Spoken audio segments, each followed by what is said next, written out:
dan Romo Tuan Kopong dari Manila, Filipina. Manila.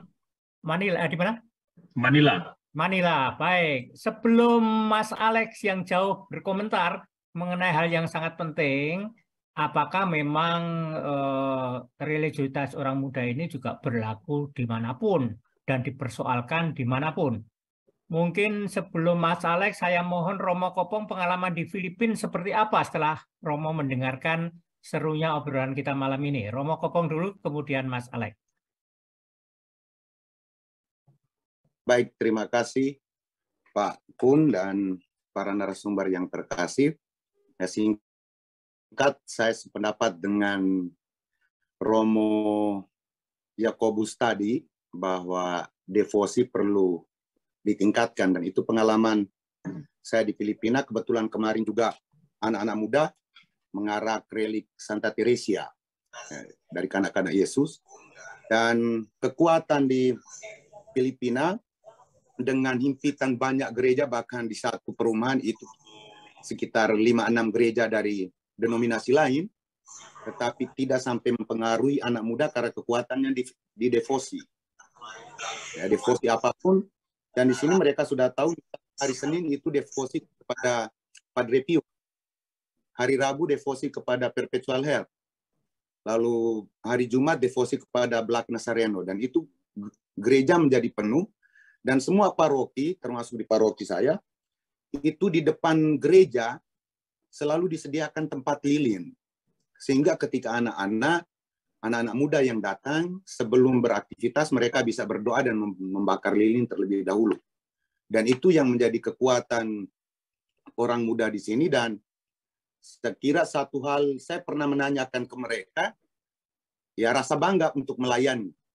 Rasa bangga untuk melayani gereja, sehingga dengan himpitan banyak denominasi gereja, mereka masih bisa terlibat, bahkan pulang kerja jam 6 atau jam 7, mereka masih bisa menyempatkan waktu mereka untuk rapat, untuk membuat taise, untuk mendampingi anak-anak muda. Dan kaderisasinya memang saya akui di sini lancar. Jadi anak muda yang tingkat SMP itu mengkader anak-anak SD dalam hal katekese. Jadi nanti bulan Mei disebut Flores de Mayo, itu menjadi kesempatan bagi anak-anak muda untuk mengajari anak-anak. Nah, tingkat katekesenya itu mulai dari keuskupan, nanti setelah keuskupan, lalu kefikepan, setelah kefikepan baru paroki. Sehingga ada ongoing formation-nya untuk kami sebut sebagai katekis sukarelawan. Mereka yang memberikan, sehingga tugas pastor paroki hanya hadir untuk juga, artinya mengoreksi kalau memang ada kesalahan, tetapi untuk baptisan krisma itu kebanyakan dipercayakan kepada anak muda. Bahkan di paroki kami, di banyak paroki di sini, anak-anak yang setelah komuni pertama sudah dilibatkan untuk menjadi lektor dan komentator.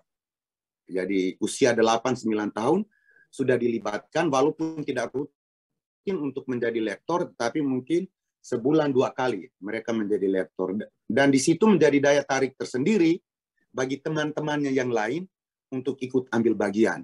Dan juga yang dikatakan oleh Pastor Ignas tadi soal tidak hanya menjadi organisasi, tetapi organisme tadi itu, bahwa hampir salah satu cara juga adalah beasiswa dari paroki untuk anak-anak yang memang kurang mampu, apalagi di tengah perjumpaan dengan komunitas lain yang mengajak mereka untuk pindah ke gereja mereka dengan uang dan materi, maka gereja juga seperti fokus keuskupan kami, itu adalah mendekatkan umat dan mendekatkan umat pada gereja. Maka masing-masing paroki mengusahakan untuk selalu ada beasiswa kepada anak-anak mulai dari SD sampai dengan perguruan tinggi. Paroki saya kecil sehingga hanya ada 25 orang. Tetapi selalu bahwa ada beasiswa ataupun kegiatan-kegiatan sosial yang lainnya selalu didahului dengan katekis. Sehingga saya pernah artinya merefleksikan setelah di sini, saya melihat bahwa soal misa EKM, ternyata itu tidak berlaku di Filipina, Ekaristi Kaum Muda. Karena mereka tidak fokus pada soal lagu. Lagunya itu yang dinyanyikan pada misa harian juga dinyanyikan pada misa mingguan. Juga dinyanyikan pada malam Paskah dan hari raya Paskah. Tetapi gereja penuh dengan orang muda. Itu loh. Dan saya pernah tanya mereka, kenapa sampai begini? Mereka hanya mengatakan sederhana.